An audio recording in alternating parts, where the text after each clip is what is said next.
All right, so Dana, we're in June. Yep. The election was a while ago. We had tacos.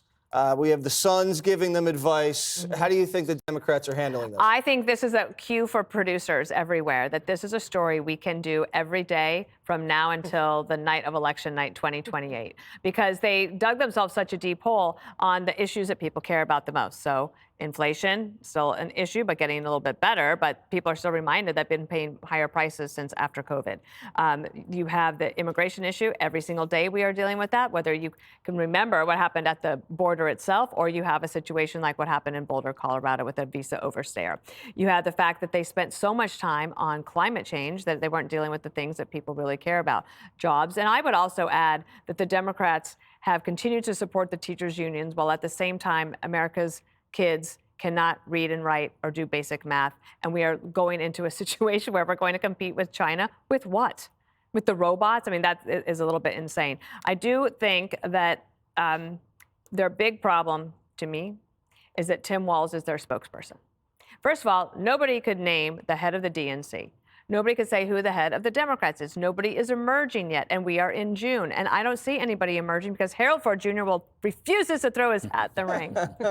He emerges every day at 5 o'clock. Harold, your name was invoked. What would you like to say? Back at the table. It is good to be back at the table. Welcome. Thank you. I'll remind Democrats, as we think about this moment in the wilderness, and I tried to share a little bit of it yesterday, this happens after a presidential race. The losing party or the losing group has to figure out what they do differently and better.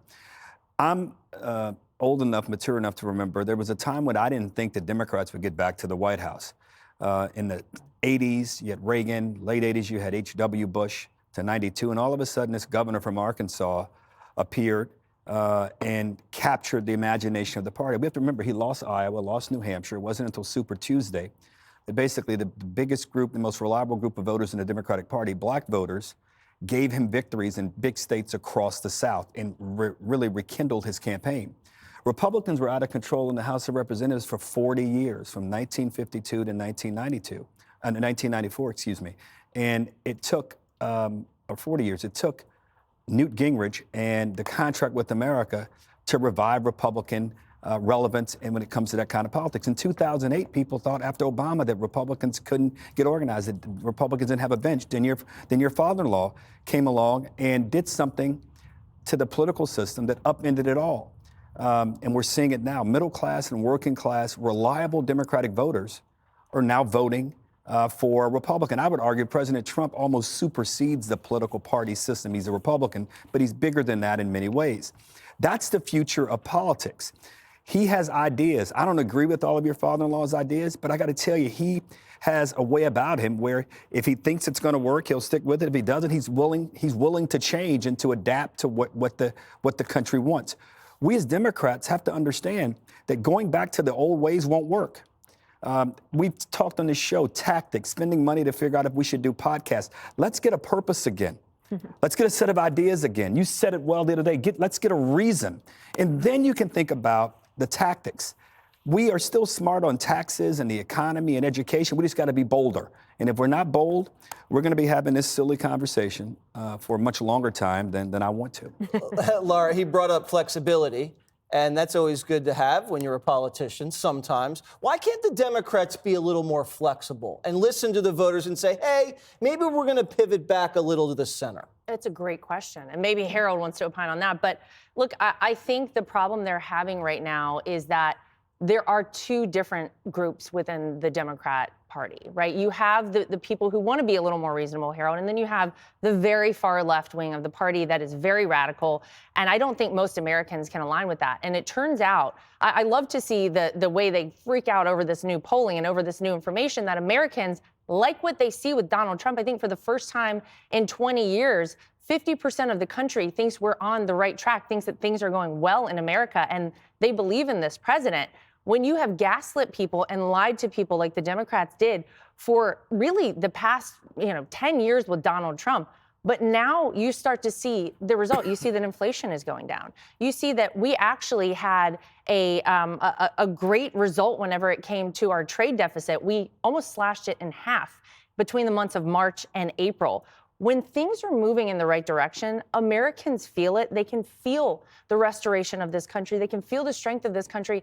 They know the Republican Party is the one in charge right now doing it. And so I would advise, I would love to have a little, counterbalance with some reasonable folks on the left, because I think that's the best thing for this country. We can all talk about things, but they're reasonable and they're not crazy anymore.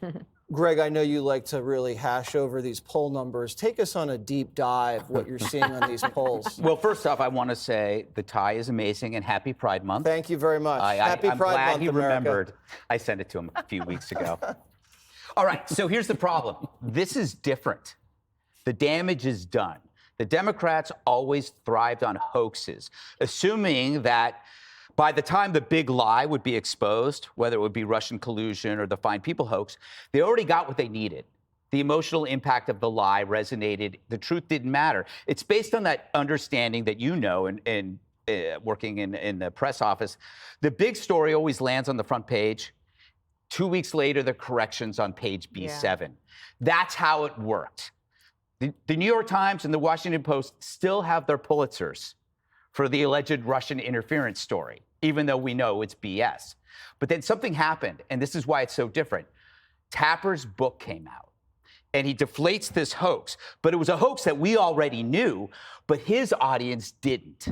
It was the first time that the correction didn't get buried in the back pages. Biden's infirmity is now more well-known than Biden himself. His name will never be separated from what happened. So the interesting thing, even more interesting than that, if you can imagine, the book didn't sell. That tells you everything.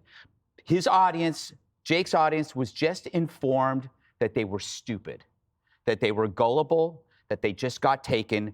Who wants to buy that book? More important, who wants to be a part of that party that sold you that lie? I don't think there's any way you can walk back from this hoax the way you could with others, because it was played on your side, and the reveal is so spectacular. And the result is resentment, bitterness, disgust over the actions of a party who thought they could pull this off, assuming that the correction would be minor. Instead, it is huge, perhaps the biggest political scandal in history. Finally, in terms of politics in general, the brainwash has worn off. Trump didn't just make the red hats. He made the red pills. People now realize that the Dems have no truth, but just assigned opinions. Think about all of these opinions. Rich people bad, poor people good, Joe Biden fine, Trump Hitler, George Floyd a martyr, BLM heroic, men can be women. These were assigned opinions. They came from committee. And once you're without these opinions, what's left? There's no structure, there's no unifying principle, there's no leader. That's what you're feeling. Trump realized this already because he was outside of politics, that for the past 40 years, all political opinions were assigned. You could be a Democrat. He was. You could be a Republican. He was. He is. So love him or hate him, he shattered this prism. There's no going back for Republicans and for Trumpers. Now it's the time for the Democrats to realize they've been suckered, that everything that they were told was assigned to them and not real. Should we give Harold the red pill? Yes. We'll just put it in your Tell him drink, it's a Harold. Flintstones vitamin. Here you go. Chew it up. It'll go down Knock well. it back, Harold. I like those blue pills you take better. Click here to subscribe to the Fox News YouTube page to catch our hottest interviews and most compelling analysis. You won't get it anywhere else.